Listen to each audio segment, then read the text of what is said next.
बिस्मिल्लाहिमिनश्शैतानिर्रजीम बिस्मिल्लाहिर्रहमानिर्रहीम। अस्सलाम वालेकुम। नए साल के साथ साथ सर्दी की आमद भी खूब हुई है और बहुत मज़े की सर्दी पड़ रही है लाहौर में इस टाइम। और सर्दी में जहाँ आपको ठंड तो लगती है, थोड़ी मुश्किल तो लगता है काम करना, हिलना जुलना, वहाँ पे जो है खाने के बड़े मज़े आते हैं।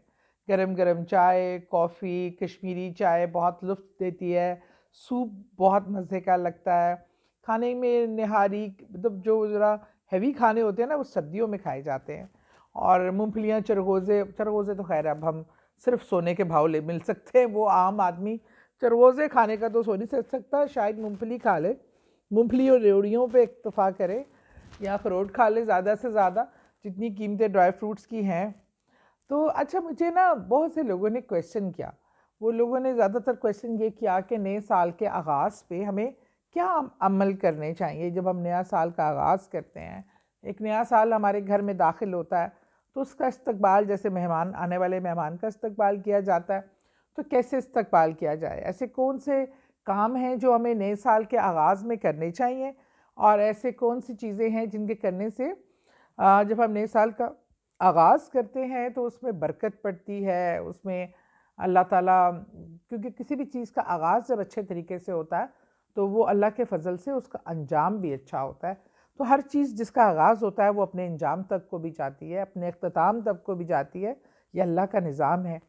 तो मैं आज आपको कुछ टिप्स देना चाहूँगी कि जब भी नए साल की आमद हो, कोई रमज़ान का महीने की आमद हो, ऐसे बाबरकत महीनों की भी आमद, और इस तरह नए साल की भी आमद।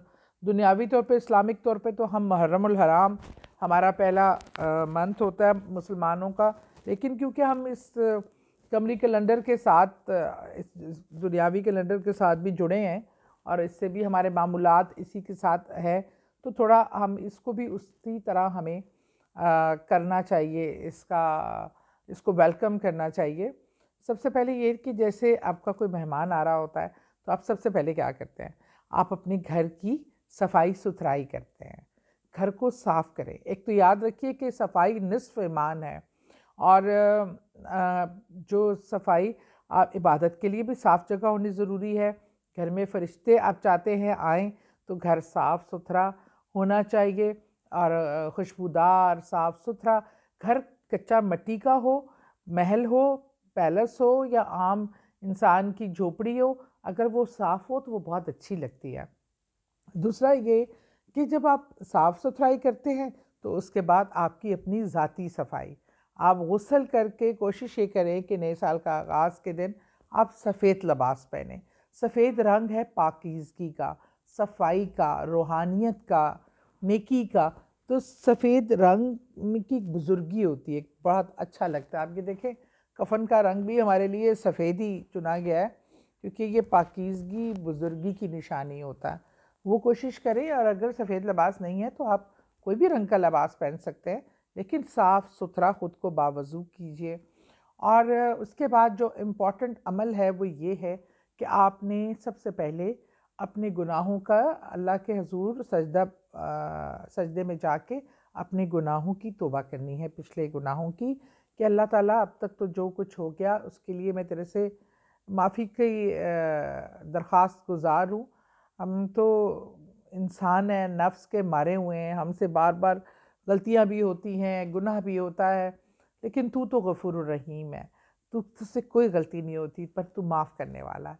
अल्लाह, हम इस नए साल में दाखिल हो रहे हैं तो हम अच्छी नीयतों के साथ हों, हम अपने पीछे गुनाहों को के इस्तग़फ़ार करके नेक नीयती के साथ और इस ख्वाहिश के साथ कि आने वाले साल में हम उन गलती और कोताहों और गुनाहों से दूर रहेंगे और शैतान के वसवसे से बच के रहेंगे। उसके बाद आप अपने जो मरहूमीन हैं, जो हमसे जुदा हो गए पिछले साल में, या उनसे जो साल गुज़र चुके, किसी के वालिदैन हो सकते हैं, बहन भाई हो सकते हैं, अज़ीज़ व अक़ारब हो सकते हैं, आपके महल्लेदार हो सकते हैं, तमाम बल्कि मुसलमानों के लिए आप उनके लिए इसाले सवाब के लिए सूरह फ़ातिहा और सूरह इख़लास की तिलावत करके आप उनकी मरहूमीन की आप मग़फ़िरत की दुआ करें और उनके दर्जात की बुलंदी की दुआ कीजिए। और उसके बाद जो सबसे बेहतरीन अमल है, जब साल के आगाज़ का आप आगाज़ लोगों का, दूसरे इंसानों का ख़्याल करके, ख़िदमत करके करेंगे तो उस साल का पूरे साल आपको अल्लाह पर आप पर ख़ास अल्लाह की रहमत रहेगी। आप हस्बे तौफ़ीक जो सदका खैरात कर सकते हैं। वैसे बेहतरीन अमल ये होता है कि मुझे तो बहुत अच्छा लगता है कि जो लोग भूखे होते हैं, घरों में खाने की चीज़ें नहीं हैं, या तो खाना बना के आप उन लोगों में एक-एक इंसान का खाना का ऐसा पैक बना के आप तक़सीम कर दें। जो लोग सड़कों पे बैठे हैं, मज़दूर हैं, जिन्हें मज़दूरी नहीं मिली, या किसी के लिए अंडे, कोई दूध का डब्बा, कोई मुर्गी, कोई जो चीज़ आप, तो आपके हस्बे तौफ़ीक चीनी पत्ती, कोई 2-4 चीज़ें, कोई ऑयल का पैकेट, एक छोटे-छोटे पैकेट बना के आप हस्बे तौफ़ीक लोगों में तक़सीम कर दें, लोगों में आसानियाँ तक़सीम करें ताकि आपके लिए भी आसानियाँ पैदा हों। ये सदका खैरात करना बहुत ज़रूरी है। और उसके बाद आपस में सब मिलकर घर वाले आने वाले साल को अल्लाह से दुआ करके, रहमत और बरकत तलब करके, खुश उसलूबी से इकट्ठे बैठकर खाना खाइए। दाल खाएँ, रोटी खाएँ, जो भी खाएँ, सादा खुराक हो, मुरगन हो, जो भी आपकी इस्तिताअत हो, दस्तरख़ान में इकट्ठे बैठकर उस साल का वेलकम करें। आप देखेंगे इंशाअल्लाह आपके इन अमल के बरक़ात से अल्लाह ताला जो है वो आपके आने वाला साल, आने वाले दिनों में रहमत व बरकत लेके आएगा। और एक मेरी इस्तदा है सब मुसलमान बहन भाइयों से कि खुदारा खुदारा खुदारा नमाज को कायम करें, नमाज को कायम करें। नमाज की कोई माफ़ी नहीं है। नमाज को तर्क करना कत्ल करने से बड़ा जुर्म है, और इसको खुदा के लिए अल्लाह से राब्ते का और बेहतरीन तरीका आपकी दवाओं की कबूलियत का, आपका हर अमल कबूलियत का दारोमदार आपकी नमाज की इकामत पे है। और मैं एक छोटी सी मिसाल देती चलूँ कि आप अपने बच्चे को आवाज़ दें, 1 आवाज़ दें, 2 आवाज़ दें, 3 आवाज़ दें, 4 आवाज़ दें, और आपका बच्चा अगर आपकी आवाज़ पे नहीं आए, आपकी बात ना सुने और आपकी बात ना माने, तो आप उसको कितना नाफरमान कहते हैं और कितना गुस्सा करते हैं, अक्सर पिटाई भी हो जाती है।